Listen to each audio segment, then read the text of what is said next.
Welcome to House Around the House. In this video I'm going to show you how to plaster a plasterboard wall. I'm going to show you how to apply stock bead to an outside corner edge like that there.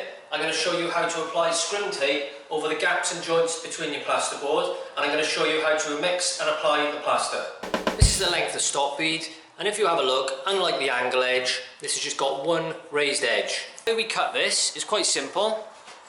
Measure the length you need, get a set of tin snips. You need to cut across the thin metal bit like that.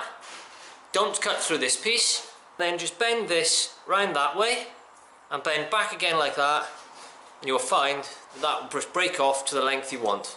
If you want to get a neat edge without this curling up, it's always a good idea just to take off 45-degree angle just like that. I'll show you how to fix this to the wall now. You want to line the edge of the stock bead up with the edge of your plasterboard to make a nice neat straight finish. I'm using 3.5 by 32mm drywall screws, easy drive, and these were purchased from Screwfix. Using your drywall screws, you want to go through the holes in your stock bead into the wood behind. When you're driving your screws in, make sure they're in firm, but don't drive them so hard that it bows the metal outwards and takes away from the straight edge. I'm going to drive the drywall screws in just using an impact driver.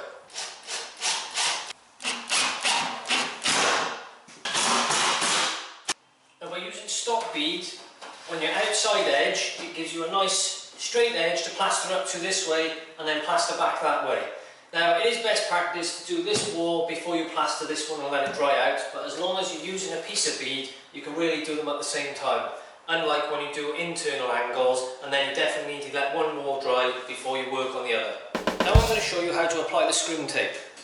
When you've got small gaps like that between your plasterboard, on all the joints, you want to use this. This is your scrim tape, and one side is self-adhesive. Just take the scrim tape off like that, apply it to your wall, stick it on like that, use your knife, and just cut through the bottom and tear it off. And then that is perfect to apply your plaster to over the joint, and in the future, if this expands and contracts, you won't get any cracks in your plaster. Like here, where you've got a cut edge of plasterboard, so the gypsum is exposed by there, you can also apply scrim tape over that to ensure that the plaster gets a good bond onto the edge, and again it covers the joint between this piece of plasterboard and the edge of this piece of plasterboard. So I'll do that now.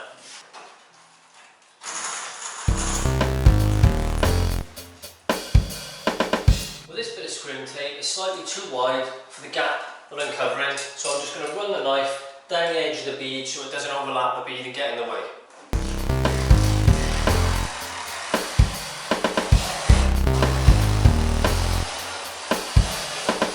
Right, I'm using British Gypsum Thistle Multi-Finish.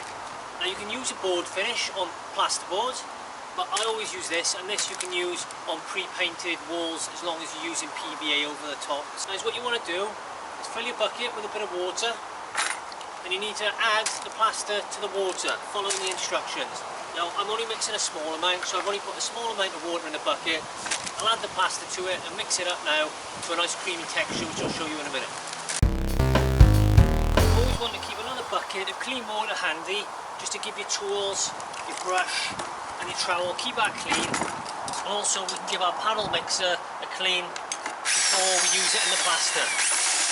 Then using the paddle mixer, just mix your plaster, keep adding the plaster into the water until we get a nice creamy texture.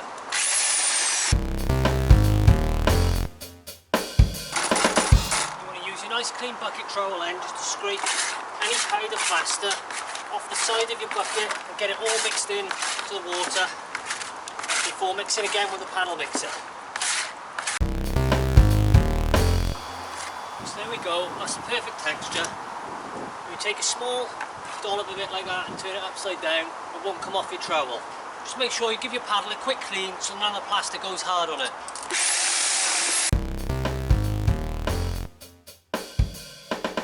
Using your clean water, you want to just gently wet your hawk, not too wet.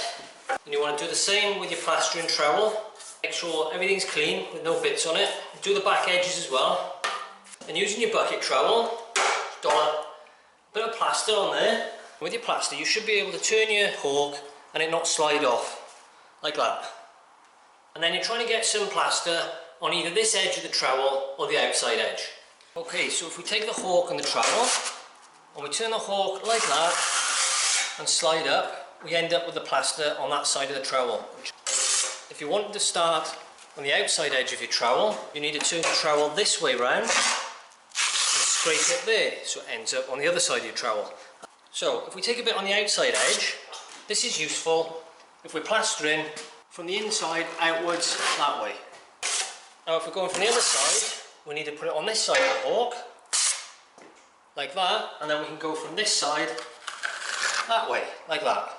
You want to get the plaster on the trowel, and ideally you want to start from the top, work left to right and down your wall in patches. Now to do the very top of the ceiling, I'm going to show you the technique I just used, which is to put it onto the outside of my trowel. So I put my trowel like that, I scrape it that way. I'm able then to go to the top of the wall and plaster downwards, like that. Now don't start at the very top or you'll squeeze plaster onto your ceiling. Once you've got it like that, you can then squeeze it up a bit and work it in. And you can use the thin end of your trowel if you need to. Where you've got your stop bead on the end, that's as simple as plastering up to it that way to get your plaster in. And then to make sure you've got a nice straight edge and that you're not curving the plaster out, you want to go over it afterwards this way with your trowel to make sure you've got a nice straight line down the wall and that it's not going this way and curving back out, or you'll get a distinct bow if you're not careful.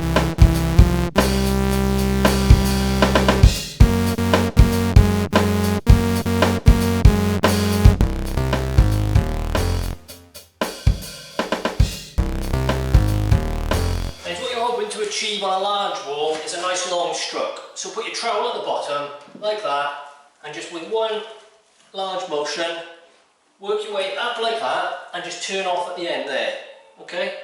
So you're always looking up like that and turn. Then you can go back and forth with your plaster like that. So pushing with that edge, and then as you go, you tilt your trowel back the other way and you slide back there like that, okay? That way, by doing this, you spread your plaster evenly across the wall, smoothing out any thicker parts and thinner parts. And that just takes a bit of time and practice. So on a small wall, it's okay just to go in one direction like that until you get a bit of confidence, and then you can try going back and forth a bit as you get a bit more experience with it. But on a small wall, it's quite difficult because you never really get the opportunity to have a good sweep.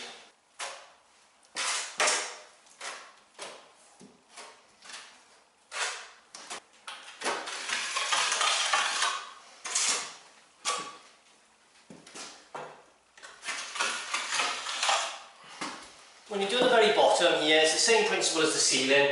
Just get your trowel and just gently squeeze so you don't make too much of a mess of the skirting board, and your plaster will squeeze out to the bottom, and then you can work your way up the wall like that.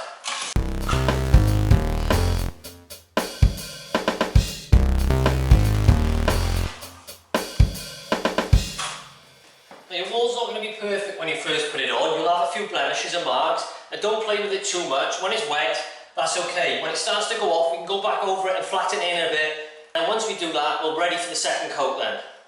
And when you're doing these edges, same again, just plaster in sideways, up to the bead, like that, pushing upwards, and then you can just run the trowel down lengthways, like that, just to smooth it off a bit.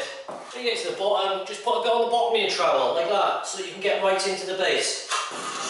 When we're doing little bits like this up here, I can't fit my trowel up there, so you either need to use a smaller trowel, or I'm just going to use a decorating knife here. And it's no problem for small bits. You just got to improvise a bit occasionally, and you'll soon work out your technique with this. You may need to use a pointy builder's trowel like this just to get into some of the really small corners.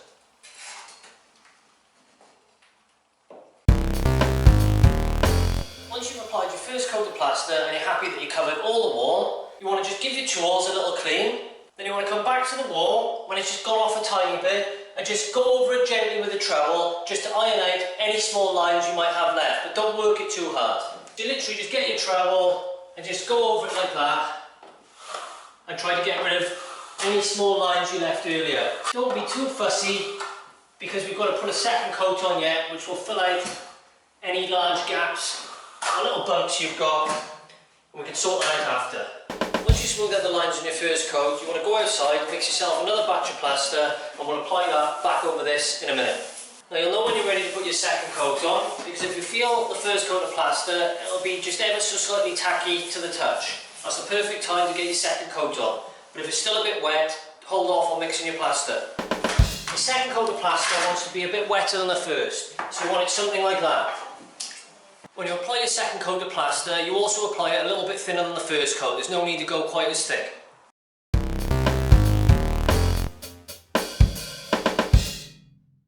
Get a bit of water on a paintbrush, and you just want to go around your edges by your architrave and your skirting boards, and give it a quick brush and smooth any plastering and get any excess plaster off your skirting board and architrave.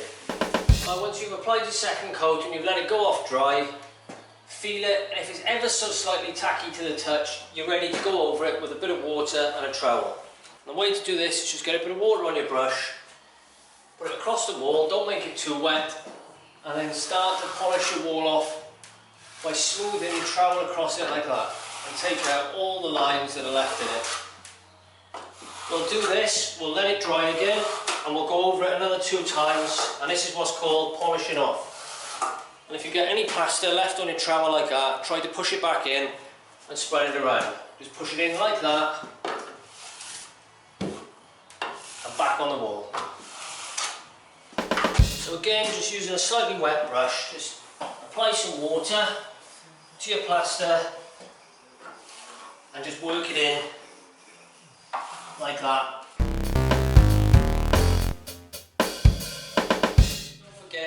After each polish of the wall, just get your little paintbrush and just go around the edge with a bit of water and just make sure all your edges are nice and smooth so you haven't got any lumps of plaster around the edge. Do a nice clean job and make sure everything's cleaned off your skirting boards and architrave.